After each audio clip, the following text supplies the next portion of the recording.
취임 후에 10여일 만에 주요국 정상들과의 대면을 통해서 조기에 신뢰관계를 구축할 기회를 갖게 된다는 점에서 매우 시의적절하다고 할 수 있습니다.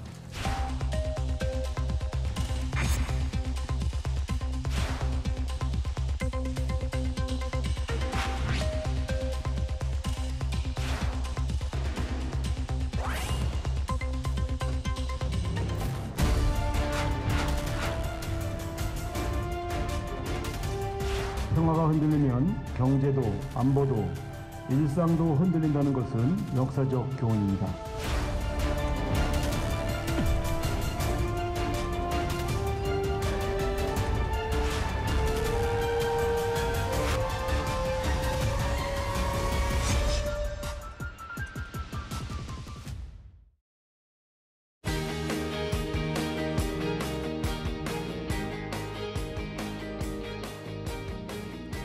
여러분 안녕하십니까? 정관용입니다. 이재명 대통령이 G7 정상회의 무대에서 첫 외교 데뷔전을 마무리했습니다. 트럼프 미국 대통령과의 정상회담은 무산됐지만 이시바 일본 총리를 비롯해 각국 정상들과 회담하며 실리 중심의 다자 외교 행보를 보였는데요. 하지만 급변하는 국제 상황 속에서 이 트럼프발 상호 관세 문제, 미중 갈등 격화, 북러의 밀착, 경색된 남북관계 등 이 한반도를 둘러싼 외교 안보 현안이 복잡하게 얽혀 있는 상황이죠. 오늘은 실용 외교를 내세운 이재명 대통령의 첫 해외 순방 의미와 성과를 짚어보고요. 새 정부의 외교 안보 정책 과제는 무엇인지 토론해 보겠습니다. 함께 토론할 분들 소개해드리죠. 더불어민주당 홍보위원회 부위원장 맡고 계신 정은혜 전 의원, 어서 오십시오. 네, 정은혜입니다. 반갑습니다. 현재 국회 외교통일위원회 간사 맡고 계신 국민의힘의 김건 의원, 어서 오십시오. 네, 반갑습니다. 김건입니다. 서강대학교 지식융합미디어학부의 왕선택 대우교수, 어서 오십시오. 네, 안녕하세요. 왕선택입니다.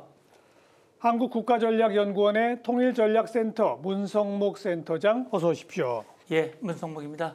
반갑습니다.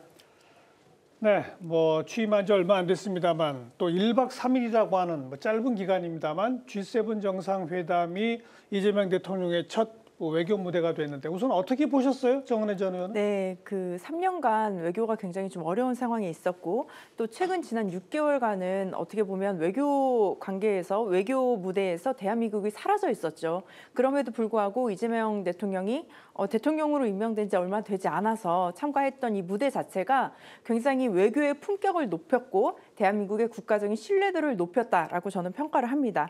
특히 다자질서의 복원이라든지 AI와 관련된 거버넌스에 대한 미래 의제들을 제시하면서 대한민국이 선도 국가로서 앞으로 세계를 이끌어갈 수 있는 그리고 지금은 또 중견 국가로서의 충분한 역할을 할 수 있는 모습과 능력을 보였다라고 평가하고 있습니다. 김건 의원은 어떻게 보셨어요?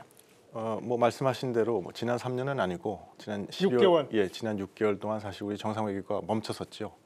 그래서 이번에 이제 정상 외교를 복귀하는 그런 중요한 의미가 있었는데 그것이 이제 하필이면 또 G7이라는 다자회의 형식이지 않습니까? 근데 다자회의 형식은 상당히 그러니까 이런 목적으로는 아주 좋습니다. 왜냐하면 양자 형식의 방문은 항상 어떤 성과를 내야 되거든요. 그 성과의 부담이 있는데 다자회담은 사실 그런 부담이 없이 그렇죠. 많은 정상들하고 어떤 친분 관계도 맺고 그다음에 신뢰 관계도 형성할 수 있는 기회이기 때문에 좋은 기회였던 것 같고 좋은 기회를 잘 살렸다고 생각하는데 다만 이제 제일 중요한 트럼프 대통령하고의 그 한미 정상회담이 성사되지가 않아서 특히 지금 관세 협상이나 이런 게 있어서 지금 아주 중요한 기회인데 기회를 놓친 것 같아서 좀 아쉽긴 아쉽습니다. 그 트럼프 대통령이 그 조기 귀국을 해버리는 네. 바람에 그렇게 되긴 했습니다만. 네. 자, 왕선택 교수는 또 어떻게 보셨습니까? 네, 앞에 정은혜 전 의원님께서 잘 설명을 해주셨고요.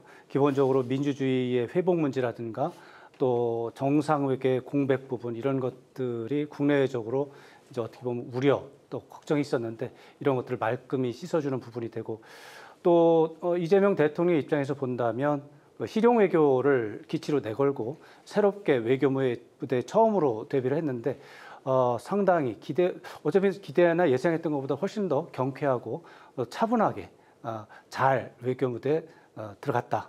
이렇게 좀 평가를 내릴 수 있을 것 같습니다. 문성무 센터장. 예, 말씀하신 대로 이제 다자 정상회의가 마침 취임 직후에 열렸단 말이죠. 어떻게 보면 좋은 기회였다고 생각을 합니다. 그래서 다자 정상회의에 정상으로서 정말 성공적으로 디비전을 치렀다라는 생각이 들고요. 그리고 사실은 이제 민주당 정부가 들어오면서 미국이라든지 일본이라든지 서방 국가에서는 우려의 눈초리가 있었던 건 분명하거든요. 미국과의 거리, 또 뭐 일본과의 거리 이런 것들이었는데 사실은 순서를 명확하게 해줬거든요. 네. 동맹을 중요시하고 한일 관계를 복원하고 한미일 관계를 또 강조했고 그런 우려들을 부식시키는 그런 계기가 전 됐다고 보고요. 이제 우리 김건 의원님 말씀하신 대로 좀 아쉬운 부분이라면 이제 트럼프 대통령이 뭐 일방적으로 귀국하면서 무산은 됐습니다만 제가 이제 주목하는 관점은 그겁니다. 그렇게 먼저 갔을 때 사전에 우리 실무자들과 언제 어느 시점에 어느 수준으로 소통이 됐었는가. 그냥 일방적으로 가는 거야 미안해 그러고 그냥 말한 건지 아니면 사전에 좀 협의를 하고 이게 미안하게 됐다라는 걸 소통을 했는지 그런 부분들은 앞으로 좀 더 긴밀하게 소통의 수위를 높일 필요가 있다고 저는 봅니다. 그러니까 한미 간의 정상회담이 예정돼 있었는데 갑자기 취소됐다 이렇게 지금 알고 계신 건가요? 어떻습니까? 그렇게 알고 있습니다. 그렇죠? 네. 그럼 그렇게 갑자기 취소되는 과정에서 우리 정부에 무슨 양해를 구하거나 그런 게 있었답니까? 네, 어떻습니까? 당연히 있었습니다. 그래서 대한민국 정부에게 양해를 구하는 연락이 분명히 왔었고요. 그리고 특히 이스라엘과 이란의 군사 충돌의 문제로 조기에 들어갈 수밖에 없다라는 입장을 분명히 밝혔습니다. 그리고 대한민국은 지금 또 빠르면 이제 우리가 24, 25일에 나토 정상회의가 있을 텐데 그 회의 때 다시 만나는 것을 또 재추진하려고 하고 있습니다. 가장 중요한 것은 이재명 대통령의 실용 외교라는 측면을 좀 보셔야 될 것 같은데요. 만남은 물론 중요하죠. 하지만 만남이 목적이 아니라 사실은 성과가 목적이 되어야 합니다. 그런 측면에서 봤을 때 이번에 아쉽게 못 만난 것이 저는 오히려 다음번에 만났을 때 서로 조금 미안한 마음도 들면서 더 좀 애정 있게 더 그리고 조금 더 편안하게 더 진지하게 더 준비가 잘 된 상태에서 만나서 얘기를 나누지 않을까 싶기도 합니다. 지금 말씀하시는 걸 보면 24, 25 예정된 나토 정상회담에는 참여할지 안 할지가 아직 미정인 걸로 알고 있는데 가는 쪽으로 결론이 난 겁니까? 지금 그 대통령실의 이제 관계자분들께서는 아마도 이제 그때 이제 다시 만날 수 있도록 재추진하겠다라는 입장을 밝힌 바는 있습니다. 그 얘기는 나토 정상회담에 참석하고 한미 정상회담도 한다. 네, 그렇게 볼 수 있을 것 이왕 같습니다. 얘기 나온 김에 가는 게 좋아요, 안 가는 게 좋아요? 아니 그건 당연히 가야죠. 네. 나토 정상회담은. 왜냐하면 그 우리가 지금 체코에 원전을 수출하지 않습니까? 그다음에 우리가 방산 수출 제일 많이 하는 나라가 폴란드지 않습니까? 그렇죠. 그런 나라들이 다 나토 회원국입니다. 나토에 가면 사실은 우리 고객들이 많이 오는 거죠. 그렇다면 그러니까 그거 아니면 일일이 다 양자 방문을 해서 가서 아니면 일일이 다 초청을 해가지고 관계를 형성해야 되는데 나토 정상회담에 가면 우리한테 그런 주요한 이 동반자 국가들하고 관계를 빨리빨리 형성할 수 있으니까 외교적으로는 큰 득이지 않습니까? 네. 정상 차원의 관계라는 게 중요한데 특히 지금 뭐 그런 것이 원전이라든가 아니면은 뭐 방산이라든가 이런 거는 특히 그 나라의 정상의 결정이 중요한 것들이지 않습니까? 그래서 이번 기회는 좋은 기회가 왔다고 생각하고요. 그래서 그거는 꼭 가야 된다고 생각합니다. 그다음에 더더군다나 나토 정상회의에 이제 트럼프 대통령도 참여를 밝혔기 때문에 우리도 빨리 결정을 해가지고 그래서 이제 일정을 그러니까 이런 다자 회의는 가는 결정을 빨리 하는 게 중요합니다. 왜냐하면 결정한 나라들끼리 먼저 일정을 막 잡거든요. 양자회담을. 그렇죠. 그러니까 슬롯이라 그래서 본인이 이제 양자회담을 할 수 있는 게 뭐 이번에는 4나라, 5나라 각 정상이 다 정해져 있는데 그게 빨리 차버리면 나중에 저희가 보자고 연락을 해도 안 되는군요. 안 될 수가 일정이 있습니다. 안 맞아서. 그래서 왜 이렇게 꾸물거리는지 좀 잠깐 답답할 정도입니다. 다른 사실은. 분들도 가는 게 옳다고 생각하세요? 저도 개인적으로는 가시는 게 좋지 않냐 이런 생각을 하고는 있는데 또 거기에 대해서 걱정하는 분들도 있는 것 같아요. 그런 분들의 목소리를 약간 대변을 좀 해보자면 나토라고 하는 것의 그 성격이 그 유럽 국가들의 안보 동맹체라고 하는 그런 부분들이 있잖아요. 그러면서 최근에는 러시아와 우크라이나 전쟁 때문에 러시아와의 적대 관계가 좀 선명하게 도드라진 그렇죠. 상태고 그 가운데서 중국에 대한 또 적대적인 인식을 나토가 또 계속해서 보여줘 왔거든요. 최근에 이런 상태에서 출범한 지 20일밖에 안 되는 이런 상황 속에서 급히 가서 그렇게 했을 때 혹시 불필요한 오해를 줄 수 있지 않겠는가 이런 걱정들이 좀 있고요. 또 하나는 금방 말씀드렸다시피 20일 만에 출범한 20일 만에 그야말로 외교부 장관도 없고 다자회의가 좋은 기회라고 또 말씀하셨지만 예상치 않은 다양한 조우가 있을 수 있고 그 조우 때 또 외교가 진행이 되거든요. 그러면은 그럴 때 우리 정상이 자연스럽게 대화를 이어나가기 위해서는 엄청나게 많은 그 준비를 해야 된다라는 거죠. 그렇죠. 다양한 지도자에 대한 다양한 특성, 최고의 대화의 숙제 이런 것들을 다 미리 준비를 다 해야 되는데 너무 짧은 시간 안에 그런 걸 해야 되기 때문에 이런 쪽에서 혹시 급하게 갔다가 오히려 더 손해가 되는 건 아닐까 이런 걱정을 하시는 분들도 있어요. 근데 그런 분들 때문에 지금 아마 대통령실에서도 이제 최종적으로 결정을 안 한 것 같은데 저로서는 지금은 이미 G7에 참가를 했기 때문에 너무 촉박해서 못 가겠다라고 하는 것은 좀 어려움이 있고 또 하나는 그 이미 나토 정상회의에 우리가 참여를 연례적으로 해오던 게 거의 관행이 돼버렸습니다. 맞습니다. 안 가는 게 문제가 되는 상황이 돼서 아마 가는 쪽으로 판단하지 않을까 예상해 봅니다. 아마 조만간 발표가 나겠죠. 그럴 것 같습니다. 저는 우리 이제 김 의원님은 최근 이제 우리의 방산 또 원전 소비 국가, 우리 경제적인 필요 그런 말씀을 하셨습니다만 사실은 나토는 미국이 나토의 동맹입니다. 지금 한미 동맹을 강화한다면 미국이 중시하는 나토에 한국이 당연히 참여를 해서 이 나토의 관심, 나토와의 협력을 강화하는 것은 매우 중요하다고 보고요. 조금 더 이 세월을 거슬러 올라가면 6.25 전쟁 당시 16개 참전국 거의 대부분이 나토 국가들입니다. 그렇다면 그 나토 국가들이 대한민국의 안위에 풍전등화했을 때 우리의 자유와 평화를 지켜준 나라들이고 또 앞으로도 한반도의 유사시, 지금 북한의 핵 문제라든지 또 지금 러북 간의 그 밀착이 사실은 우크라이나의 문제가 아니라 우리의 안보 문제거든요. 그런 차원에서 이 나토와의 소통을 강화하고 우리 안보를 위해서도 우리 경제를 위해서 또 국익을 위해서 나토 국가들과 함께하는 것은 저는 매우 중요하다고 보고요. 대통령께서 실용을 말씀을 하셨으니까 이런 것 저런 걸 떠나서 그들과 관계를 강화하는 것이 우리의 국익을 위해서는 매우 중요하다라고 하는 점, 그래서 그걸 고려해서 말씀하신 대로 할 수 있으면 빨리 결정하시는 게 좋겠다는 게 저도 생각입니다. 우리 왕 교수님께서 말씀하신 두 가지 우려사항은 제가 좀 약간 반박 비슷하게 하자 그러면 왕 교수님 생각은 아니지 않습니까? 저 두 번째 얘기는 말이 안 되죠. 그러니까 우리가 준비가 덜 돼서 이미 주세부터 갔다 왔는데 아니 준비가 덜 돼서 뭐 그런 정신으로는 이 국제 정세 우리 살아남을 수 없습니다. 우리가 항상 준비돼 있어야 되고 우리가 지금 그런 여유가 없거든요. 이 국제 사회에서. 그러니까 그거는 철저히 준비해서 성공하는 정부가 되지 않으면 할 수 없다. 그래서 그는 두 번째가 유라 그러면 뭐 언제 우리가 출전을 하겠습니까? 그다음에 첫 번째는 중로에도 눈치를 봐야 되는 거 아니냐, 중로가 싫어하는 거 아니냐 이런 문제인데 그거는 사실은 그렇다 그러면 더더욱 가야 된다고 저는 생각합니다. 왜냐하면 가령 이런 게 있거든요. 그러니까 러시아가 우크라이나 주권 국가인 우크라이나를 침공한 거에 대해서 우리가 규탄을 했습니다. 규탄을 하고 그건 우리가 받아들일 수 없는 거죠. 그다음에 중국이 주변 국가들에게 강압 외교를 하는 거. 우리도 이제 뭐 사드 사태 이후로 경제 체제를 당한 바가 있지 않습니까? 그런 식의 강압 외교를 하는 거 우리 국가가 또 받아들일 수 없는 거지 않습니까? 그런 문제들이 있는데 그런 거를 갖다가 이제 우리나라만 느끼는 것이 아니라 이제 여러 우리랑 생각이 비슷한 나라들, 그 자유민주 체제를 가진 많은 국가들이 그런 걸 느끼고 그런 걸 모여서 그런 문제를 논의하고 그래서는 안 된다는 메시지를 낼 때 우리가 동참하는 게 그러지 않으면 우리가 양자적으로 해야 되거든요. 양자적으로 하는 것보다 이 다자적인 거가 가는 게 우리가 중로관계를 관리하는 데 훨씬 좋습니다. 그 이제 비근한 예를 들어드리면 신장 인권 문제라는 게 있습니다. 중국의 신장 인권 문제 그런 문제에서도 우리가 당연히 어떤 목소리를 내야 되는데 우리가 다자에서는 목소리를 크게 내고 그 다자에서 목소리를 냈기 때문에 사실은 양자 만났을 때는 그건 이미 이제 이 베이스로 깔고 언급 안 하고 베이스로 깔고 그다음에 양자 현안에 집중해서 얘기할 수 있거든요.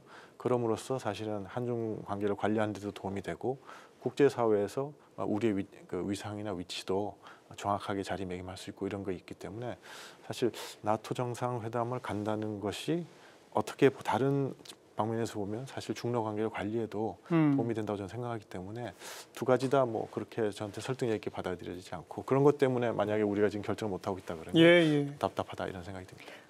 이재명 대통령이 그 대선 중에 공약을 내세웠다는 게요. 이제 크게 세 개로 볼 수 있습니다. 이제 민주주의의 복원, 그리고 민생 경제 회복, 그리고 기술 기후 리더십 이런 세 축인데요. 사실은 이 세 축을 이루기 위해서도 저는 나토 정상회담에 가야 된다라는 입장입니다. 특히 이번에 그 의제 양권이 국방비 증액 문제들이 있습니다. 그래서 회원국들이 현 GDP 2%에서 5%까지 올리자 이런 논의가 있고요.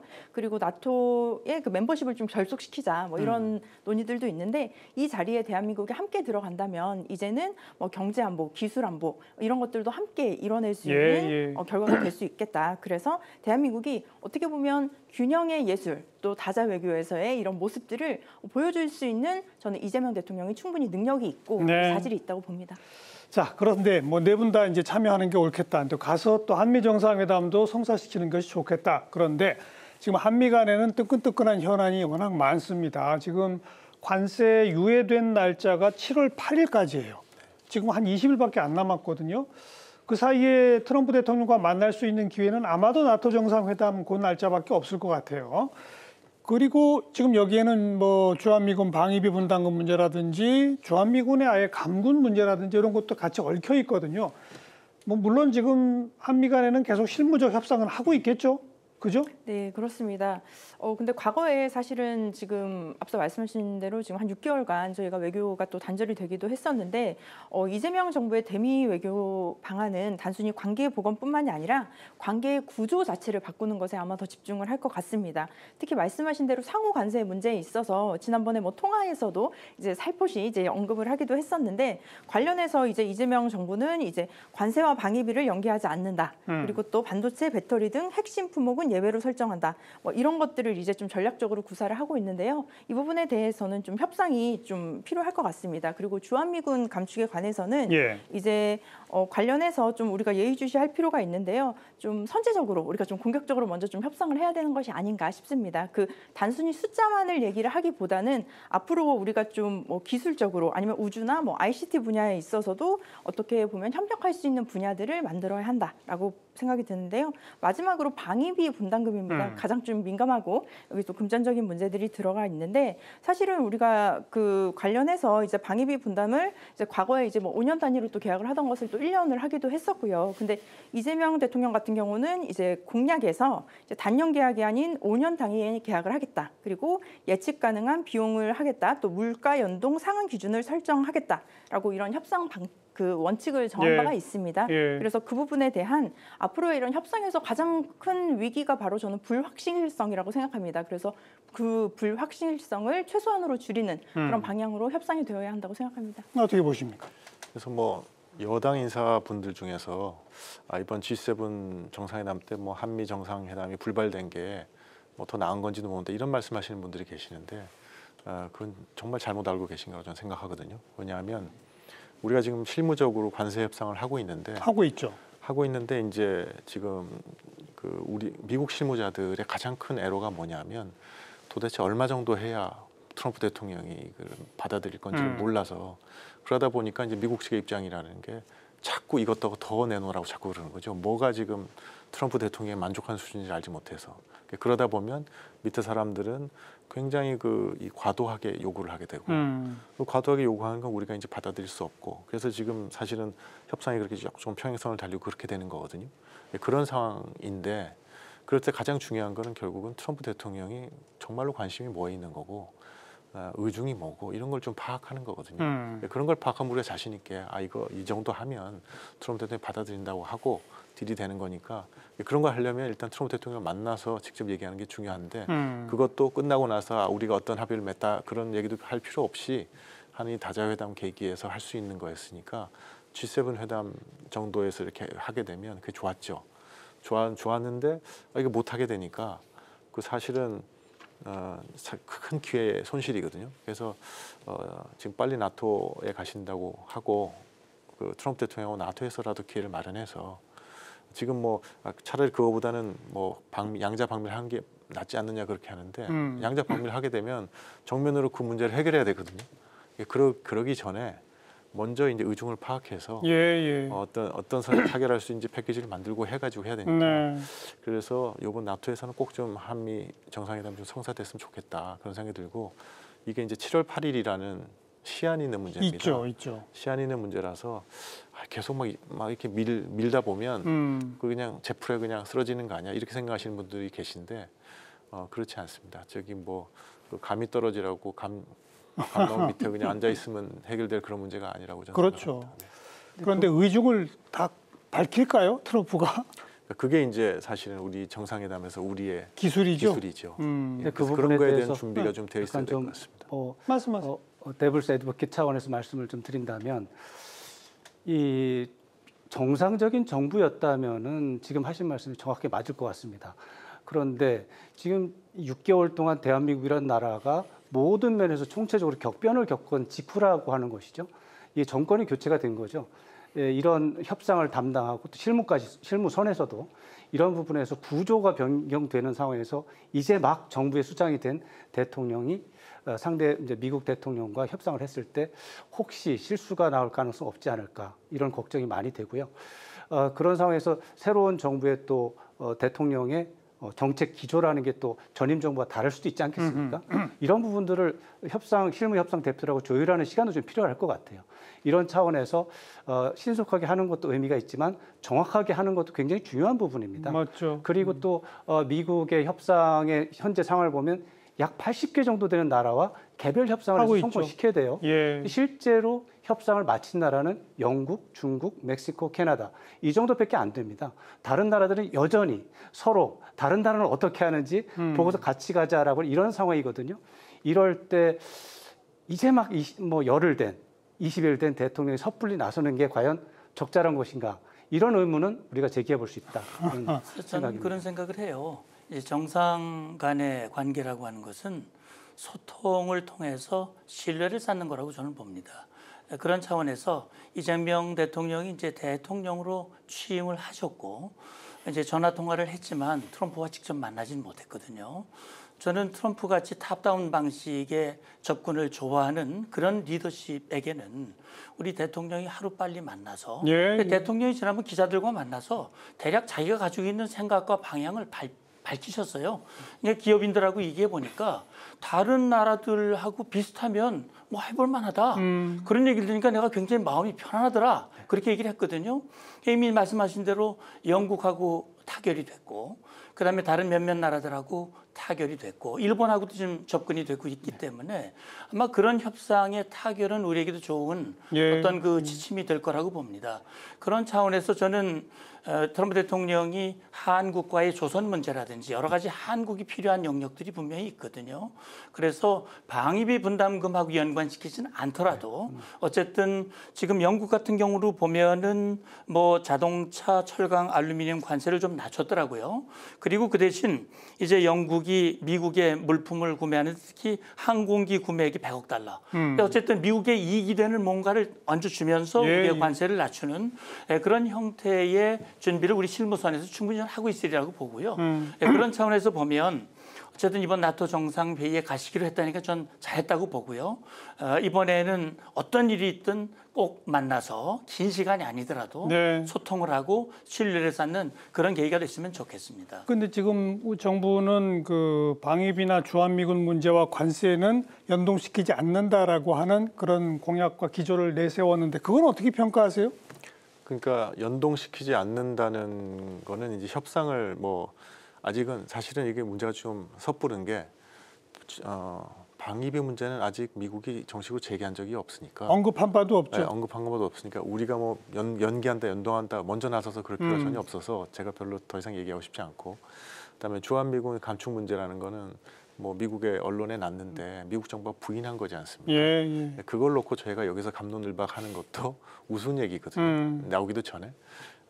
그런 것 전제하에 생각해 보면 일단은 지금 관세 협상에 이 다른 이슈들이 끼어오지는 않는 걸로 지금 생각하고 그걸 바라는 거죠. 바라는 건데 이게 하다 보면 꼭 그렇게 안 될 수도 있습니다. 안 될 수도 있지만 충분히 이제 준비를 해가지고 그래서 아까 사실 우리 왕 교수님 말씀하신 게 맞거든요.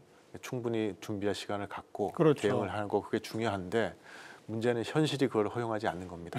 대한민국에게 닥친 이 여러 가지 이 복합 위기들이 우리가 지금 충분히 준비해서 좀 마음에 좀 자신감이 붙어서 나가야 되는데 그게 안 되지 않습니까? 제가 이 토론에 올 때도 내가 이 정도 준비했으면 이제 나가도 되겠다 이런 생각이 들어서 나갔으면 좋겠는데 그게 아니라 시간은 밤 몇 시가 다가오고 우리 저기 사회자님 절 기다리고 그러면 할 수 없이 나와서 지금 해야 되지 않습니까? 그렇죠. 그래서 이것도 똑같은 거기 때문에 예. 그래서 어차피 해야 되는 거고 해야 된다 하면 그 할 수 있는 최대한 노력을 해서 준비를 잘해서 치밀하게 할 수밖에 없다. 그런 거에 대해서 뭐랄까 그런 것 저기 너무 걱정을 해가지고 하여튼 움츠리거나 이렇게 하는 게 차라리 도움이 안 될 수 있다 저는 그렇게 생각합니다. 네. 그 점에 대해서 그냥 한 30초 예, 덧붙이면 사실 그런 걱정 때문에 아마도 대통령실 전반적으로는 G7도 가는 게 문제가 많다, 무리다, 또 나토도 무리다 이런 의견이 많았었는데 사실 이재명 대통령의 결정은 기회가 있으면 가는 게 좋다라고 하는 그렇죠. 적극적인 지도력을 발휘했던 사례가 되는 거죠. 그런 차원에서 사실 어떻게 보면 김건희 의원님 생각과 이재명 대통령님의 생각은 비슷한 것 같습니다. 또 출국하면서 그 기내에서 기자들을 만나가지고서도 아무튼 다른 나라들하고 비교해서 꿀리지 않게 뭐 그런 식으로 잘 해보자. 그러니까 이제 역시 미국이 여러 나라랑 하고 있으니까 우리도 다른 나라들을 참조해가면서 결국은 이제 뭐 원만한 타결을 봐야 되겠죠. 결과적으로는. 그러니까 지금 주한미군 간축 문제라든지 또 방위비 분담금, 방위비는 우리가 이제 우리 시청자 여러분들께서도 조금 헷갈릴 수가 있는데 미국이 강조하는 것은 지금 국방비의 증액을 강조하고 있습니다. 그러니까 이제 미국은 특히 중국에 대한 대응이 주 관심이고 또 대만에 대한 중국의 침공을 막고 거기에 대한 대응하는데 집중을 할 것이다. 그러니 각 나라들은 각 나라의 방위는 각 나라가 좀 국방비를 늘려서 역량을 강화해서 해라. 이런 요구를 지금 하고 있거든요. 이제 그런 차원에서 지금 주한미군 문제도 언론에 났지만 부정을 해서 일단 물밑으로 가라앉았고 방위비 분담금 문제는 이미 트럼프 대통령이 대통령 되기 전에 캠페인 과정에서 한국을 머니머신이다 라고 하면서 본인이 대통령이 있었으면 지금보다 훨씬 10배나 받았을 것이다. 그런 언급을 했기 때문에 아직은 꺼내지 않았지만 언젠가는 그것이 이슈가 될 수 있다라고 하는 점에서 우리가 드러내놓고 얘기는 하진 않지만 알겠습니다. 내부적으로 준비는 필요하다는 생각도 듭니다. 자, 미국과의 관계 쟁점들 좀 짚어봤고요. 이제 이번에 한일 정상회담은 했습니다. 또 전화 통화도 트럼프 이어서 두 번째로 또 했었고요. 한일 정상회담에서 이재명 대통령은 과거 얘기는 거의 꺼내지 않고 어쨌든 투트랙으로 가자. 뭐 문제는 문제대로 하고 호혜 증진을 해나가자 이런 기조를 보이지 않았습니까? 사실 이번 이재명 대통령의 외국 방문 이 기회에 가장 관심사가 한미 정상회담도 있었지만 한일 정상회담이었다고 생각합니다. 왜냐하면 한미 회담에 대해서 사실 우리가 뭐 문제가 된 적은 거의 없었거든요. 한일 정상회담이 나중에 문제가 되고 이것이 한미로 이어지는 이런 악순환이 있었던 거거든요. 근데 이번에 굉장히 예상보다도 훨씬 더 이재명 대통령이 호방한 태도를 보여주면서 또 이시바 시게루 총리 자체도 또 한국의 과거사 문제에 대해서 전향적인 이제 생각을 가지신 분이고요. 그러다 보니까 예상보다도 기대했던 것보다도 더 좋은 분위기가 좋은 상태. 더군다나 이것은 상견례의 의미가 더 큰 회담이었거든요. 구체적인 회담이 아니고요. 그렇다면은 상견례 회담에서 이 정도의 성적이 나왔다는 것은 앞으로 두 분이 신뢰감을 가지면서 더 높은 단계로 발전할 수 있는 초석이 충분히 닦여졌다. 그렇게 판단할 수 있습니다. 오늘 일본 도쿄에서 열린 한일 국교 정상화 60주년 그 기념 행사에 이시바 총리가 깜짝 현장에 나타났다지 않습니까? 이것만 해도 어떤 의미가 있다고 봐야 되겠죠? 예, 그렇습니다. 저도 사실은 제일 걱정했던 부분이 그거거든요. 왜냐하면 앞에 정부에서 한일 관계가 굉장히 나빴었잖아요. 앞에 정부에서 전전 정부에서 한일 관계가 굉장히 불편했었기 때문에 지금 민주당 정부도 혹시 그렇게 되는 것이 아닌가라는 우려들을 저도 했고 국민들도 꽤 했을 겁니다. 또 국제사회도 그렇게 봤는데 굉장히 첫 단추가 잘 끼워졌어요. 왜냐하면 한미 정상이 먼저 통하고 두 번째 통화를 일본 정상으로 했거든요. 그것이 결국은 이번에 이시바 총리하고 만난 거하고 자연스럽게 연관이 됐고요.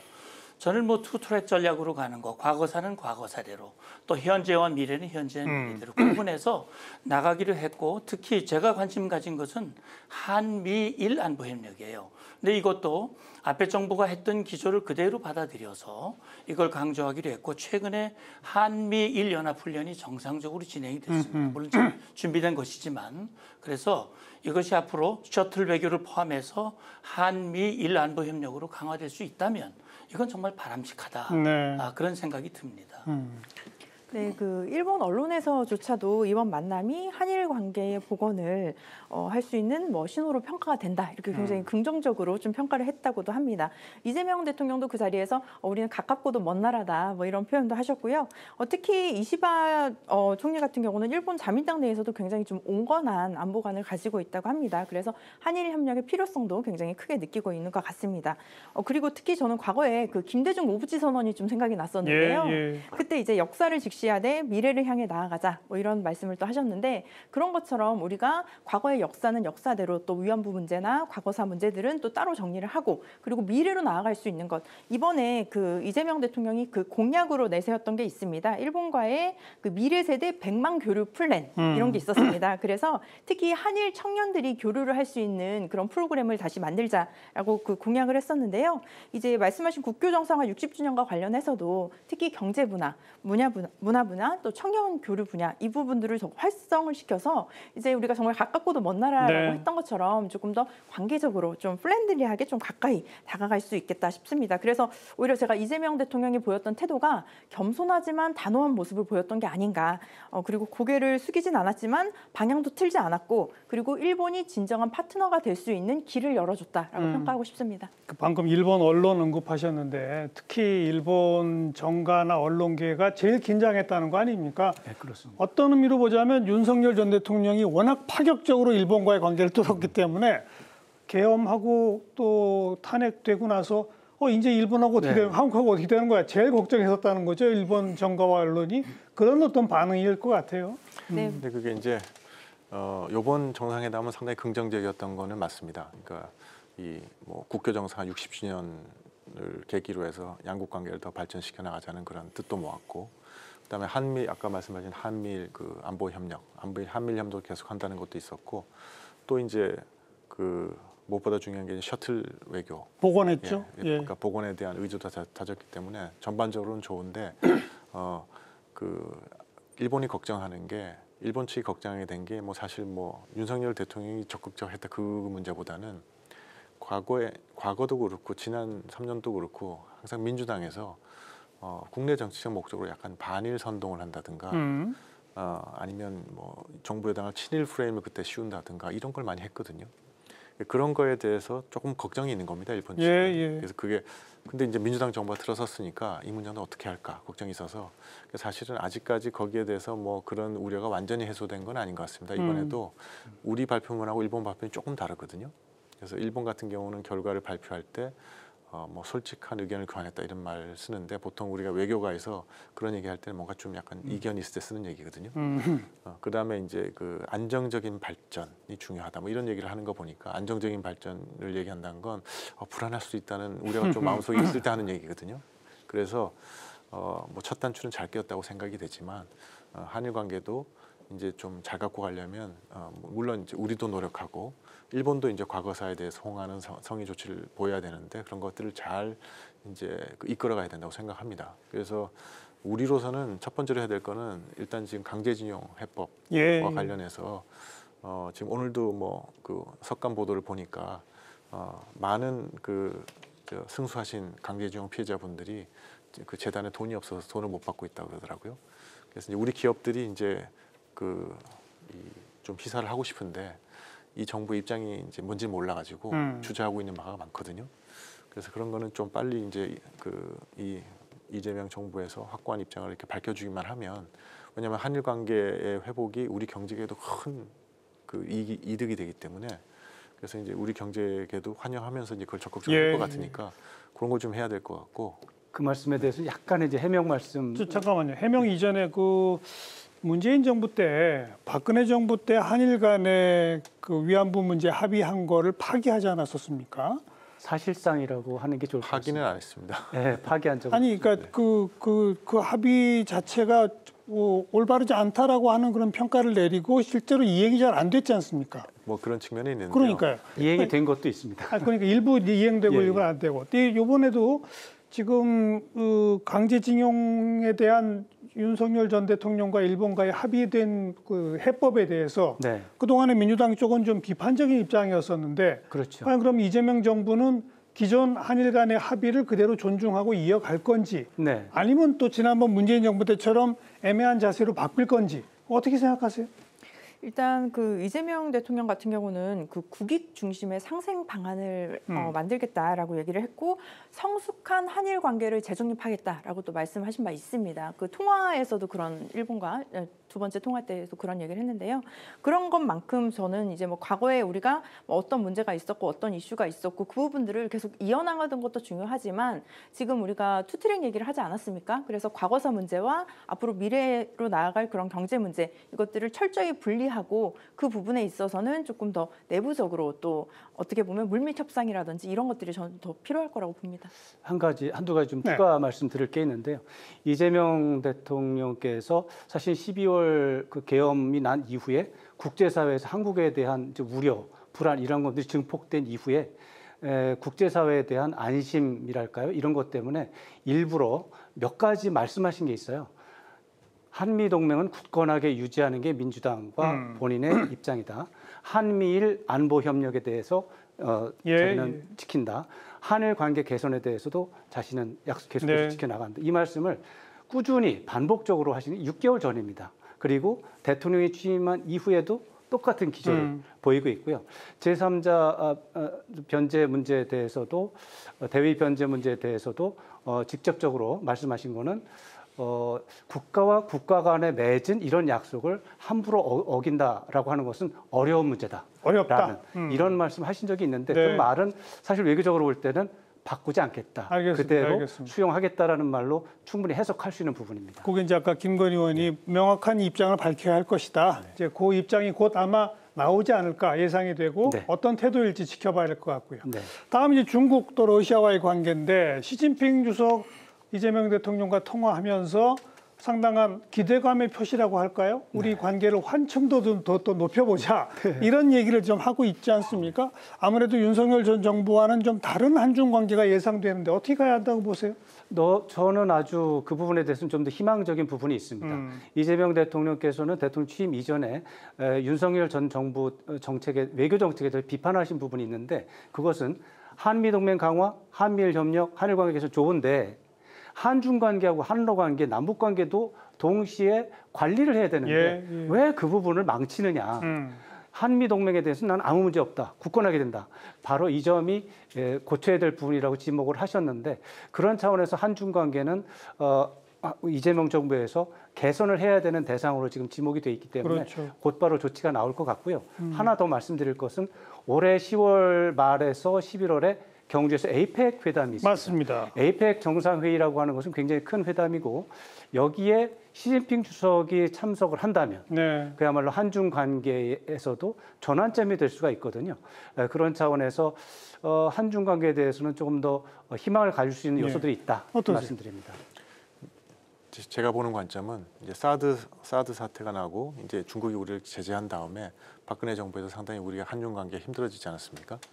그렇게 하고 이제 문재인 정부 들어서 그걸 다시 회복하기 위해서 우리가 노력을 많이 했습니다. 노력을 많이 했는데 이제 그렇게 이제 노력을 하려고 비치는 게 어떤 맥락에서 이해가 됐냐면 미중 간의 경쟁이라는 맥락에서 이해가 돼버린 겁니다. 그래서 우리가 한 노력이 순수하게 중국으로부터 이해가 되고 중국의 호응을 불러일으킨 게 아니고 중국으로 하여금 어떤 생각을 들게 했냐면 한국이란 나라는 미국의 동맹국 가운데는 좀 제일 약한 고리 같다. 그러니까 한국은 우리가 좀 세게 치면 압력을 세게 가하면 떨어져 나올 수도 있겠구나. 뭐 이렇게 돼서 사실 문재인 정부 5년을 돌이켜보면 우리가 중국하고의 관계를 개선하려고 많은 노력을 했는데 거꾸로 중국으로부터 더 큰 압력을 받게 되는 그런 결과가 좀 있었거든요. 그래서 이제 아마 지난 3년 동안은 이제 뭐 가치 외교다 이렇게 하면서 우리는 자유민주 국가고 그다음에 우리의 동맹은 미국이고 그런 기본을 흔들려는 건 우리는 용납 안 한다는 예. 분명한 신호를 보냈고 그런 신호를 보내니까 이제 사실 처음엔 반응이 안 좋았죠. 그래서 그 미국의 그 서부 지역에서 에이펙 정상인 회담인가 할 때는 그 시진핑 주석이 와서 미국 정상, 일본 주상을 만나면서 우리 대통령 안 만나고 그랬거든요. 뭐 그렇지만 그런 거에 아랑곳하지 않고 계속 버티니까 이제 중국도 입장이 바뀌기 시작한 거거든요. 이게 우리가 약한 고리가 아니구나. 건드릴 수 없는 어떤 부분이 있구나. 이거는 우리가 인정하고 그냥 가야 되겠다고 이제 바뀌고 있었으니까 그런 찰나에 지금 이제 우리 그 정부가 바뀌어서 새 정부가 들어왔는데 제 희망은 이런 기조를 좀 유지해 갔으면 좋겠다. 네. 그러니까 그 분명히 그러니까 중국으로 하여금 우리 대외 관계 근본은 한미 동맹 관계고 그렇죠. 그거를 흔들려는 미중 경쟁이라는 맥락에서 그걸 흔들려는 시도는 성공할 수 없다는 분명한 전제가 있고 그렇지만 한중 간에는 이웃 국가이기 때문에 호혜적인 협력 관계는 우리가 충분히 할 용의가 있고 해야 된다. 이런 관계, 그러니까 그런 관계를 해야 이게 이제 좀 지속 가능성이 있는 거지. 예. 그게 아니면 사실 저희가 잘못하면 또 미중 경쟁에 말려 들어가지고 이게 또 이상해질 수가 있어서 그래서 그런 거에 좀 주의하면서 가야 되지 않을까 싶습니다. 네, 그렇기 때문에 이재명 대통령은 이제 전략적 협력 동반자 관계 뭐 이렇게 중국과의 관계를 규정을 했는데요.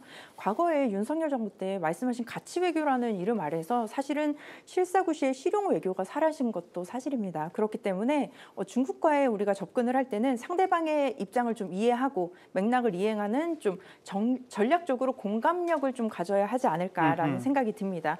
특히 또 이재명 대통령이 말하고 있는 실용과 이제 균형인데요. 말씀하신 대로 한미 동맹은 굳건하게 지키고 미국과의 어떤 그런 게 약간 우리가 눈치가 보이는 그런 부분이 있다고 하더라도 일정 부분 자율 공간을 확보해서 할 수 있는 것들이 있는데요. 그것이 바로 뭐 기후 변화라든지 보건 협력이라든지 그리고 이제 신동부가 그린 경제 벨트 뭐 이런 것들을 이제 이재명 대통령이 얘기를 했는데요. 이런 부분은 충분히 미국과의 어떤 뭐 간섭이라든지 우리가 눈치를 보지 않고 실행을 할 수 있는 부분이다. 그리고 이번에 그 중국 정상과의 통화에서도 비핵화의 실현을 위한 공동 노력을 확인을 했습니다. 그렇기 때문에 한반도의 평화, 안전 그리고 또 동시에 이제 우리가 다변화하는 세계 질서에서의 뭐 기후, 환경 이런 부분들은 또 충분히 저는 협력이 가능하다고 봅니다. 네.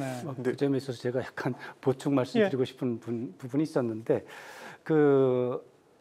아까 말씀드렸죠. 이재명 대통령께서 지난 6개월 동안 반복적으로 강조한 내용이 실용 외교의 기반이라고 하는 것은 굳건한 한미 동맹을 유지하고 그렇죠. 한미일 협력 유지하고 한일 관계 개선하는 게 기본이고 그런 상태에서 주변국과의 관계를 개선한다라고 하는 부분이죠. 이것은 중국과 미국 간의 50대 50 중간에서 왔다 갔다 이게 실용 외교의 포인트가 아니고 실용 외교는 한미 동맹이 굳건하게 중심을 잡은 상태에서 그 상태에서 추가적으로 이제 주변국을 관리하는 차원에서 한중 관계가 너무나 불필요하게 악화됐기 때문에 이것을 정상적으로 복원한다 이런 개념이라서 뭐 크게 걱정할 필요가 없다 이런 말씀. 저렇게 말씀하시면 걱정이 안 되는데 문제는 의원님처럼 말씀하시면 걱정이 되는 거죠. 왜냐하면 가치는 아니고 실용이다 이렇게 해버리면 실용의 의미를 잘못 알고 있는 거거든요. 실용이라는 거는 무원칙한 게 실용이 아닙니다. 실용이라는 건 원칙이 있고 그 원칙을 현실화해 가는 과정에서 유연한 게 실용인 거지. 나는 무원칙하다. 그러니까 사실 총선 때 우리 이재명 대통령도 당시 이제 총선하시면서 말씀하신 CC가 왜 문제가 됐냐면 우리가 뭐 그게 우리 대만 문제, 해역 문제 우리가 무슨 상관이 있어요. 뭐 중국에도 CC하고 대만 CC하면 이렇게 말씀하신 거거든요. 근데 그건 달리 말하면 그 문제는 우리랑 상관없는 문제니까 우리 신경 안 쓰고 우리는 우리 이익만 찾겠다 이렇게 들리지 않습니까? 그거는 실용 외교가 아닙니다. 그거는 무원칙한 외교고 이기주의예요. 국제사회에서 보면. 그러니까 항상 원칙을 갖고 그 원칙이라는 게 이제 보통 가치 외교로 나타나는 거죠. 자기가 지향하는 가치는 갖고 있대. 그 가치를 남에게 강요할 필요도 없고 남에게 강요당할 필요도 없고 가치는 지키되 그다음에 그거를 그러니까 현실화하는 과정에서 유연성을 지켜나가는 거, 예. 그게 수용이라는 거. 정은혜 근데 전 자꾸 의원이 네. 균형, 실형 이렇게 가치는 얘기하시니까 아니고라고 말하지는 않았어. 네, 그건 아니고요. 그 윤석열 정부가 가치 외교라는 이름 아래에서 실용적인 것을 놓쳤다라는 측면을 지적을 했던 것이고요. 이재명 대통령은 가장 비싼 평화가 싼 전쟁보다 낫다라고 말씀을 하셨습니다. 그런 측면에서 저는 한반도의 평화가 우선시 되어야 하고 그렇기 때문에 말씀하셨던 뭐 한미 동맹이라든지 그다음에 한미일 어떻게 보면 우리 동맹들 이런 것들을 예. 이어나가야 한다라는 입장은 분명합니다. 그럼에도 불구하고 이웃국이기 때문에 우리가 함께 또 협력할 수 있는 부분은 그렇죠. 전략적으로 예. 그들과 공감하면서 협력해야 할 부분 하자라는 입장입니다. 그러니까요. 이제 중국 사실 한중 관계가 불편해지게 된 것은 중국의 원인이 있는 거거든요. 우리 한반도의 안보를 위해서 사드를 배치했는데 그걸 가지고 문제를 삼으면서 우리에게 핍박을 가하면서 사실은 한중 관계가 불편해지게 된 것이고 그리고 사실은 최근에 그 헤그세스 국방부 장관이 이 샹그릴라 대화에 와서 그런 얘기를 했어요. 안미 경중 이거 아니다. 그렇게 얘기를 했거든요. 그래서 저는 이렇게 봅니다. 한미 동맹을 공고히 하는 것은 그 가치 외교라고 하는 것은 이념이라고 하는 것보다는 우리 헌법의 가치를 두는 것이죠. 자유민주 가치. 자유민주 가치를 우리는 지키고 자유민주를 가치를 지키는 나라들과 협력을 하는 것이고 그게 동맹이고 예. 그렇기 때문에 그렇게 확실히 했을 때 중국이 아 그래 한국은 그런 나라지 그렇기 때문에 한국이 추구하는 가치를 우리가 건드릴 수가 없는 거야. 그렇기 때문에 한국이 우리와 대등한 우리를 작은 나라로 없인 여기지 말고 대등한 상호주의 그리고 우리의 가치와 주권을 존중해라. 이걸 요구를 했을 때 중국이 함부로 하지 못하고 예. 오히려 한중 관계가 알겠습니다. 좋아질 수 있다. 저는 그렇게 봅니다. 이재명 대통령이 지금까지 보여준 기조를 유지한다면 제가 뭐 과거 정부에서도 외교 정책 가지고 여야 토론을 많이 했습니다만 이번 5년 동안은 여야 토론이 별로 격해질 것 같지가 않아요. 굳건한 한미동맹과 한미일 안보 협력이 기본이다라고 하는 원칙. 그러나 실용적 다자 외교를 또한 동시에 병행하자. 이 원칙이 그대로 유지가 된다면 뭐 제가 볼 때 여야 간에 큰 차이가 없을 수도 있다. 이런 생각이 드는데 네, 맞습니다. 문제는 러시아입니다. 러시아는 지금 우크라이나의 전쟁이 끝나기 전까지는 관계가 어렵겠죠. 북한이 지금 파병까지 하고 있는 마당에 우리가 지금 한로 관계를 어떻게 할 수 있겠습니까? 지금 당장은 어렵겠죠. 그러니까 전쟁이 일단 끝나고 나야 되겠죠. 그렇죠. 그러나 이제 양쪽이 끝장 투쟁처럼 하기보다는 전쟁이 종료된 이후에 관계를 다시 복원할 수 있다라고 하는 그런 입장을 또 비공식적인 또 비공개적인 이런 어떻게 보면 외교의 예술적인 차원에서 외교를 발휘를 해서 서로 그런 것들을 소통을 한다면 러시아 우크라이나 뭐 가능하면 빠르면 올해 안에 종료가 될 수도 있다고 기대를 할 수도 있잖아요. 그 이후에는 신속하게 한러 관계가 복원이 될 수도 있다. 그러니까 당분간은 적어도 전쟁이 지속되면 하는 물밑 협상밖에 없겠네요. 물밑 접촉 협상이라기보다는 지금 단계에서는 그 수밖에 그렇죠? 없는 거죠. 지금 뭐 다른 것은 어렵죠. 예, 지금 사실 한러 관계는 그래도 아주 그 최저선은 유지를 했던 거거든요. 예, 그 상황에서도 그리고 우리 왕 교수님 말씀하셨던 대로 이게 뭐 전쟁이 뭐 천년만년 갈 건 아니니까 전쟁이 끝나고 나면 이제 입장이 확 뒤바뀝니다. 왜냐하면 그때 전쟁이 끝나는 순간 이제 북한이 러시아에 가는 의미가 많이 사라지거든요. 토사구팽 당할 수도 있고 그에 반해서 이제 그러면 이제 전쟁이 끝나고 나면 아마 이제 유럽하고의 대립 관계가 계속 남아 있을 테니까 러시아가 살 길을 찾는다 그러면 극동리를 개발해야 되고 우리나라와 협력을 갖고 갈 수밖에 없기 때문에 그때 왔을 때 우리가 이제 분명히 이제 러시아하고 관계를 재정립할 기회가 있을 것이고 그때 분명히 요구를 해야죠. 그러니까 첫 번째는 뭐냐면 러시아가 북한에 첨단 군사 기술 지원한다든가 해서 우리의 안보를 위협하는 거 그건 우리가 받아들일 수 없는 거거든요. 그런 건 분명히 없어야 된다고 지금도 경고하고 있고 그때는 그런 걸 확실히 받아야 될 것이고 또 이제 여러 가지 그러니까 북한이 하는 그러니까 북한은 비핵화의 길로 되도록 하기 위한 국제사회의 협력 이런 거에도 러시아가 적극적으로 나서야 될 것이고 그래서 그런 어떤 찬스가 올 거라고 생각합니다. 그래서 그게 아마 이 정부 임기 안에 당연히 오지 않을까 싶고 그래서 그런 기회를 놓치지 말고 한다 그러면 그렇죠. 예. 말씀하신 최저선은 그래도 유지했다는 거는 우회적으로 우리 무기가 우크라이나에 가긴 했지만 우리가 우크라이나에 직접적으로 무기를 지원하지 않았다는 점 또 우리 군의 뭐 일부 뭐 참관단이라도 보내자 막 그랬었는데 그런 것도 제대로 진행을 하지 않은 거 이런 게 아마도 한러 관계의 최저선을 유지하기 위한 고육지책 아니었을까 싶어요. 그렇습니다. 그렇죠? 그리고 이제 또 그 우리 대사관이 기본적으로 이 외교적인 예. 소통을 계속 유지하고 있었기 그렇죠. 때문에 그다음에 그 주한 러시아 대사도 여기서 활발히 활동하지 않습니까? 네, 예, 네. 그래서 그런 최저선은 유지가 됐다고 생각을 합니다. 사실은 과거에 그 크림반도 침공했을 때도 사실은 유럽의 많은 제재를 받았고 많은 기업들이 철수했지만 또 우리 기업들은 철수하지 않고 그곳에서 활동을 함으로써 러시아로서는 한국이 굉장히 고마운 나라로 인식을 이미 하고 있었고요. 그렇기 때문에 지금은 전쟁으로 인해서 김정은과 손을 잡고 국제사회에서 참 비판을 받고 있는 상황이지만 사실 이제 전쟁이 끝나고 러시아도 이 전쟁 회복을 이제 해야 될 것이고 네. 그리고 경제를 또 다시 발전시키려면 한국의 도움이 절대적으로 필요하다. 그런 차원에서 우리가 소통의 끈을 알겠습니다. 계속 유지하는 것은 저는 필요하다고. 네, 그래서 그 러시아와 관련해서도 이제 완전한 단절이 아니라 조정이 가능한 거리두기를 한다라는 예. 입장으로 보시면 될 것 같고요.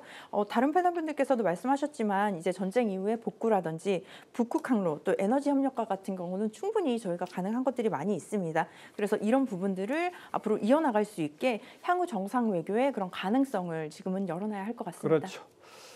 그거보다 더 어려운 게 지금 남북 관계인데요. 그건 우리 잠깐 오늘 주제에 대한 데이터의 흐름 살펴보고 마무리 토론에서 남북 관계 짚어봅니다. 빅데이터 이슈 분석 김시원 아나운서가 정리해드립니다. 빅데이터 이슈 분석, 이번 주는 이재명 정부의 실용 외교를 키워드로 빅데이터를 분석했습니다. 5월 17일부터 6월 15일까지 한 달 동안 뉴스, 커뮤니티, SNS 등에서 집계한 총 정보량은 약 3,900건입니다. 연관어를 살펴보겠습니다. 외교, 대통령 등을 볼 수 있습니다. 이재명 정부는 외교 노선으로 국익 중심의 실용 외교를 내세우고 있는데요. 전략적 자율성을 확보하면서 위협을 관리하고 기회를 포착하는 정교한 외교 전략이라고 설명했습니다.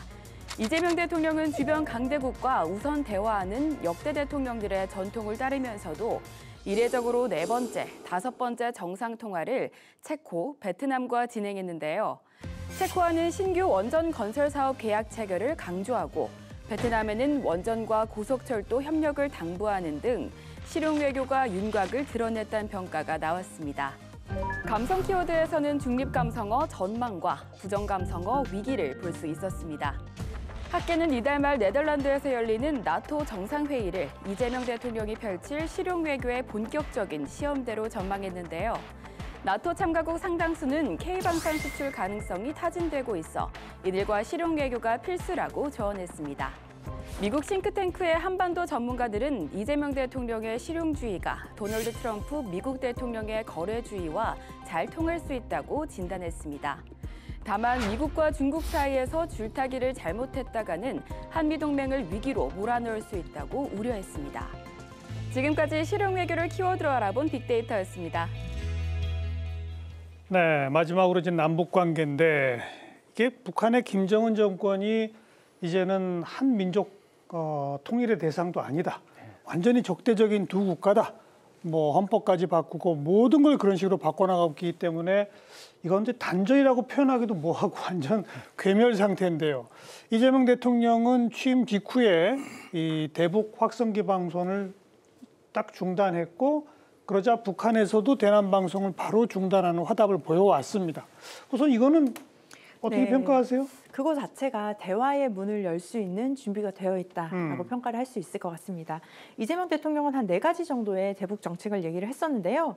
9.19 군사합의의 봉헌, 그리고 남북 군사공동위원회의 재가동, 그리고 방금 말씀하신 대북 대남 확성기 방송 상호 중단, 그리고 3번째는 단계적 비핵화와 군사적 긴장 완화 추진, 마지막으로 이산가족 상봉 및 인도적 교류 협력 확대를 또 얘기를 했었습니다. 그런 측면에서 벌써 확성기 방송이 중단이 됐다는 것은 굉장히 짧은 시간 내에 이루어진 저는 성과라고 보여집니다.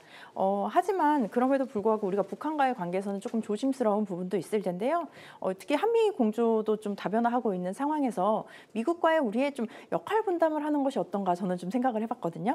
그래서 특히 어떤 미국은 북한에 대해서 전략적으로 조율, 그래서 특히 목표 같은 경우는 뭐 해구산이라든지 한미 동맹 같은 거는 좀 강요를 하되 대한민국에서는 좀 인도주의적인 관계 발전에 노력을 하는 것이 어떨까 싶습니다. 그래서 이런 외교 전략을 택해서 어떤 전략적으로 좀 분업을 한 다음에 좀 우리가 하나가 될 수 있고 협력할 수 있는 남한과 북한이 그런 루트를 좀 만들어야 되지 않은가. 상호 이익과 또 단계적 신뢰를 쌓아갈 수 있는 구조를 만들어야 한다라고 생각합니다. 방송 중단 어떻게 평가하세요?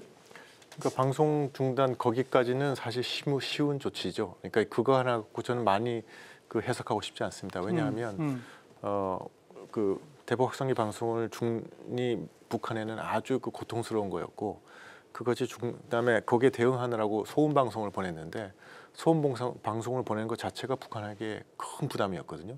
전기도 없는 나라에서 그 소음 방송 막 계속 하려고 그러면 얼마나 힘들겠습니까?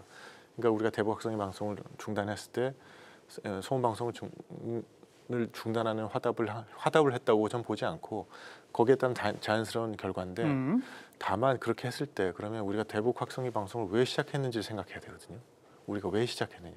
그거는 오물풍선. 북한이 오물풍선을 보내니까 그런 거지 않습니까? 오물풍선 이전에는 또 대북 전단. 그러니까 오물풍선을 보내기 전에는 대북 전단이 있지 않았습니까? 그러니까요. 그런데 거기서 이제 생각해야 될 건 뭐냐면 이런 겁니다. 우리 내재적 접근법이라고 얘기하지 않습니까? 북한에 대해서 북한을 좀 이해하고 북한 입장을 이해한 바탕 위에서 우리가 현실적으로 좀 정책을 펼치는 것이 그래서 그러니까 그게 이제 대북 포용 정책의 기초가 철학적 기초가 되는 건데 된다고 하는데 그거는 사실은 거꾸로 북한에도 좀 적용을 해야 되거든요. 북한도 우리 대한민국에 대한 내재적 접근을 좀 해야 됩니다. 그건 뭐냐면 우리 대한민국은 자유민주주의 사회라는 거거든요. 그래서 법원에서 헌법재판소에서 이건 표현의 자유 문제다. 그러면 정부가 아무리 막고 싶어도 막기 힘든 문제가 있는 것이다. 는 것이고 거기에 대해서는 그러면 본인들이 나와서 할 거는 그러면 이 문제를 해결하기 위해서 어떻게 할 수 있는지에 대해서 우리 정부하고 협의를 하면 되는 거지 않습니까? 대화를 하고 해결책을 찾고 그것이 길인데 그렇게 간 게 아니라 뭐 김여정 하명법이라고 하고 그냥 뭐 오물풍선 보내고 이랬는데 과연 이 문제가 그럼 해결이 될까? 이런 생각이 좀 들어서 지금 저는 뭐 이 문제는 지금까지는 좋았지만 그 다음 스텝들이 다 쉬운 스텝들이 아니고 그런 스텝들 가운데 갈 때는 또 우리 국민들이 납득을 해야 되는 거니까 물론이죠. 그런 것이 많은 어려움이 있겠다 이런 생각은 듭니다. 대북 확성기 자체는 뭐 쉽다 그렇게 말씀하셨는데 저도 그렇게 생각합니다. 그걸 왜 했는지 참 모르겠어요. 그렇게 쉬운 걸. 먼저 정부에서요. 그 대북 확성기 방송을 중단한 것에 대한 의미를 저는 사실 약간 기술적인 차원보다는 좀 더 큰 전략적인 차원에서 좀 보고 싶습니다. 그것은 지난 3년 동안 북한에 대한 남쪽의 정책이 강경 정책 일변도로만 계속 압박하고 이런 쪽을 보여주는 상징적인 조치였거든요. 그렇기 때문에 이재명 대통령의 이번 조치는 강경 일변도로 가지 않겠다. 북한과 대화와 협상을 통해서 어려운 문제들을 풀어나가겠다라고 하는 정책 의지, 전략적 방향을 명확하게 보여줌으로써 북한으로 하여금 저 사람 새로운 정부와 대화를 할 수도 있겠구나라고 하는 어떤 새로운 환경의 변화를 느껴주게 하는 거죠. 그런 의미에서 상징적으로 저는 굉장히 의미가 크다고 보고요. 앞으로 이게 상황이 잘 풀려나가는 첫 번째 단계가 잘 이루어졌다. 그렇게 판단하고 있습니다. 저는 이제 사실 저도 남북 관계를 오랫동안 관찰하고 실제 남북 관계 발전을 위해서 노력해온 사람 중에 한 사람으로서 정말 대북 확성기의 중단이 북한이 소음방송 중단으로 해서 정말 대통령이 말씀하신 대로 남북 간의 연락 채널도 확보하고 대화도 재개하고 교류협력이 확대되고 긴장이 완화되고 지속 가능한 평화가 왔으면 정말 좋겠습니다. 간절히 원합니다. 그러나 저는 북한이 그렇게 호응할 가능성이 매우 적다고 저는 생각을 합니다. 안타깝지만 왜 그러냐면 북한은요 사실은 문재인 정부 때 북한에 굉장히 잘해줬거든요. 그러니까 뭐 북한이 연락하면서 폭파해도 사실 크게 안 했어요. 미사일을 쏴도 사실은 도발이는 별로 잘 하지 않고 북한을 최대한 덜 자극하려고 했지만 대화에 나오지 않았습니다. 그래서 저는요. 북한이 김정은이가 남북관계를 이국가론으로 하면서 남북관계를 차단하고 물리적으로도 장벽을 쌓고 지뢰를 쌓고 이렇게 하는 이유가 뭐냐면 남북관계, 남북대화 해봐야 그거는 오히려 북한의 정권과 체제를 흔드는 근본적인 요인이 된다. 이런 판단을 하고 있는 겁니다. 그러니까 과거 2018년에 대화에 나왔을 때는 그렇게 대화해서 미국과 다리를 놓고 그러면 제재도 풀고 핵도 가지고 그럴 가능성이 있다고 봤는데 그게 다 물거품이 돼버렸거든요.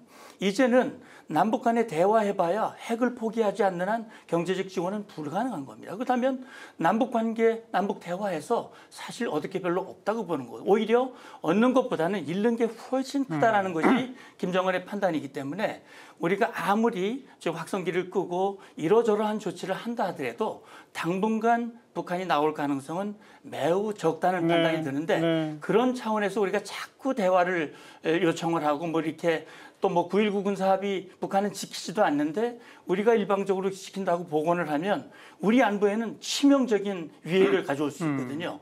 그래서 그런 조치를 만약에 취하면 오히려 우리 안보는 망치고 남북관계는 안 되고 오히려 미국은 우려하고 동맹은 흔들리는 그런 상황이 될 수 있다는 점을 저는 유념을 좀 했으면 좋겠다는 생각이 듭니다. 그래서 아까 사실 저는 왕 교수님 하신 말씀이 맞거든요. 지난 3년 동안 윤석열 정부에서 좀 대북 강경 정책 일변도로 했다고 하는 것이 뭐 틀린 표현은 아니라고 생각합니다. 그렇지만 그 반대편을 보셔야 된다고. 그래야지 반대편을 봐야지 그 공정한 거지 않습니까?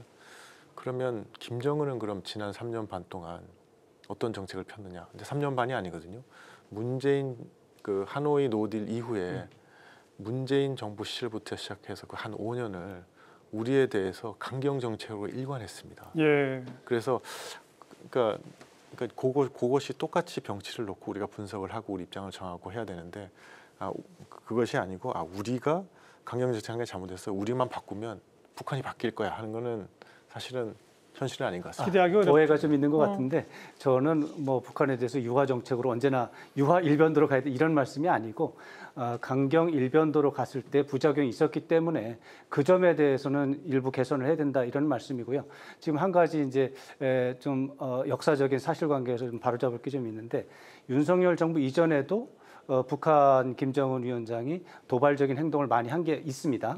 그럼에도 불구하고 그때는 상황에 따라서 또 화해도 하고 대화도 하고 이런 업앤다운이 계속 반복이 됐던 것이죠. 그런데 윤석열 정부 때는 그것이 강경 일변도, 저쪽은 초강경 일변도, 주고받고가 끊임없이 이어지는 안보 딜레마 상황이 전형적인 안보 딜레마 상황이 조성이 됐다라는 거죠. 그 부분이 잘못됐다는 겁니다. 그 부분은 제가 좀 바로잡고 싶은데요. 왜 그러냐면 윤석열 정부가 북한에 대해서 상호주의 원칙에 따라서 북한이 도발하면 강경 대응하고 강력하게 대응을 하는데 다만 대화의 문을 열어놓고 있었습니다. 여러분 아시지 않습니까? 그 8.15 담대한 조치. 그래서 북한이 대화에 나오면 북한의 모든 필요를 채워줄 수 있다. 북한이 수해를 당했을 때, 코로나를 당했을 때, 코로나 이후죠 물론 북한이 어려움을 당했을 때 우리는 지원을 계속하겠다고 제안을 했지만 북한이 다 거부했거든요. 호응하지 않았죠. 예, 그러니까 뭐 강경 일변도로 잘못했다라고 얘기를 하면 그게 마치 사실같이 돼버리기 때문에 그렇지 않은 부분들도 꽤 있었다고 하는 부분을 다시 한번 반론 말씀드리고 싶은 것은 맞습니다. 그런 제안한 게 있었습니다. 대화하자고 했고 8.15 때 뭐 그런 말씀하신 것도 사실입니다. 그러나 그 말씀하시면서 그 같은 편에서 또 북한을 비난하는 북한을 자극하는 부분들이 또 동시에 존재했던 겁니다. 그야말로 진정성이 있나라고 하는 부분에서 상당히 의심할 수 있는 요소가 되고요. 전반적으로 3년 내내 북한에 대해서 압박 기조로 나갔다라고 하는 것에 대해서는 참 부인하기는 어려울 것 같습니다. 자, 그럼 또 그 정도 하시고 지금 현 상황이 어느 상황이냐면 서해 동해에서 표류하다가 이게 북한으로 돌아가겠다고 하는 지금 북한 주민들이 있어요. 그런데 남북 간의 전화 통화도 전혀 안 되고 유엔사를 통한 연락조차도 안 되기 때문에 우리는 돌려보내시고 싶은데 돌려보내지도 못하고 있는 상황이거든요. 그렇다면 지금 이 접경지대에서 혹시라도 있을지 못할 어떤 접촉 불미스러운 일도 있으니까 최소한의 연락선만큼은 좀 복원돼야 할 텐데 지금으로서는 그것도 기대는 안망이란 말이죠. 뭐가 계기가 될 수 있을까요? 진짜 그런 노력들을 위해서 상호 신뢰 어느 정도 대화가 가능하다라고 하는 믿음이 있어야 되니까 이재명 대통령은 그 부분에서 최소한 과도한 자극은 하지 않겠다라고 하는 걸 보여주는 것이고 또 공식적인 입장문 발표를 통해서 대화 협상을 통해서 문제를 풀자라고 계속하는 것이죠. 저는 한 가지만 말씀을 드리고 싶은 것은 뭐 결국은 북한이 지금 저런 자세로 나오지만 상황이 변하면 북한도 달라질 수 있습니다. 근데 그 상황이 그러니까 어떤 그 변화가 저는 러북 관계라고 봅니다. 러브 전쟁이 종결이 되고 러시아와의 관계가 상당히 어려워졌을 때 그때는 사실 북한도 다시 판단해야 될 겁니다. 자, 우리가 선택을 어떻게 해야 될까? 그렇다면 남북 간의 대화, 그러더니 미국과의 관계 이런 걸 아마 염두에 둘 겁니다. 결국은 그러니까 우크라이나 전쟁의 마지막 어떻게 되는지 또 동시에 트럼프 정부는 계속 북한하고 대화할 뜻을 밝히고는 있으니까 미국 간에 무슨 대화가 좀 어떻게 되든지 뭐 이런 큰 이벤트들 없이는 상당 기간은 남북 간의 단절은 극복하기 쉽지 않구나. 지금으로서는 이제 그 정도밖에 말씀을 못 드리겠네요. 근데 최근에 저희가 이제 6.15 남북 공동선언 25주년이었습니다. 근데 그때 얘기가 나왔던 것이 평화가 곧 경제다. 그래서 우리가 얘기를 하는 것이 평화가 밥이다. 뭐 이런 얘기도 많이 하는데요. 그런 측면에서 봤을 때 지금 뭐 접경 지역에 계시는 사실 대한민국 국민 여러분들도 굉장히 불안해하십니다. 이것은 뭐 저는 북한 주민을 위해서라기보다도 대한민국 국민들의 평화와 안보 이것들을 위해서도 저는 충분하게 북한과의 대화를 열어놓고 또 민간 교류부터 시작해서 다시금 관계를 회복하는 것이 굉장히 중요하다고 생각합니다. 중요합니다만 당분간은 쉽지 않겠다.